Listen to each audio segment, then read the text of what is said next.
বিসমিল্লাহির রহমানির রহিম। প্রিয় দর্শক শ্রোতা, আসসালামু আলাইকুম। গতকালকে আপনারা দেখছেন একটা সিসিটিভির ফুটেজ ভাইরাল হয়েছে। চলুন আগে ভিডিওটা সর্বপ্রথম দেখে আসি 2-4 সেকেন্ড।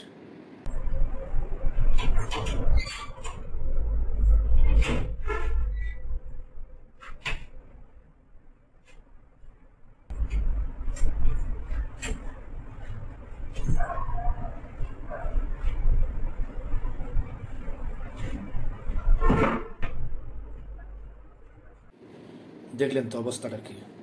ছেলেটার বাড়ি হলো সিরাজগঞ্জ, নাম হলো ইকবাল।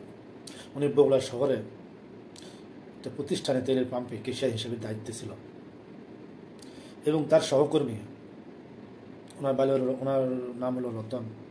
উনি গাড়িতে তেল ভরাইতেছিলেন, ওনার কাম।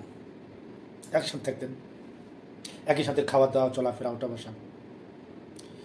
কিন্তু আপনারা দেখছেন গত রাতের দৃশ্যটা, এটা কেউ মেনে নিতে পারতেছে না। এবং ছেলেটা 2-2.5 বছর ধরে নতুন বিবাহিত করেছে। মানুষ কতটা পাষাণ হলে এইভাবে হাতুড়ি দিয়ে মাথায় আঘাত করে একটা মানুষকে মৃত্যুর কোলে ঢলে দেয়? মানুষ কতটা অসহায় হলে এই কাজগুলো করে? এগুলো তদন্তের বিষয়, আমি এমন কিছু বলবো না। এগুলো আমাদের আইন শৃঙ্খলা বাহিনী অনেক ভালো বর্তমানে, তারা ইনশাল্লাহ এটা বের করবে ঘটনাটা কি কারণে তাকে হত্যা করা হলো। ছেলেটা শুয়েছিল,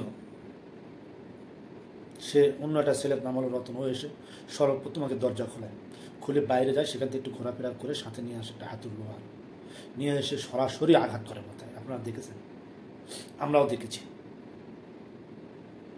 পূর্বের কোনো শত্রুতা ছিল হয়তো, বা পূর্বের কোনো জেদ ছিল হয়তো, সেই কারণে হয়তো সেই ক্ষোভটা ঝেড়েছে।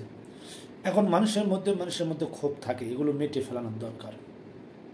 না হলে মানুষ এক পর্যায়ে এমন একটা রাগে পরিণত হয়, সে শেষ পর্যন্ত তাকে খুন করতে বাধ্য হয়।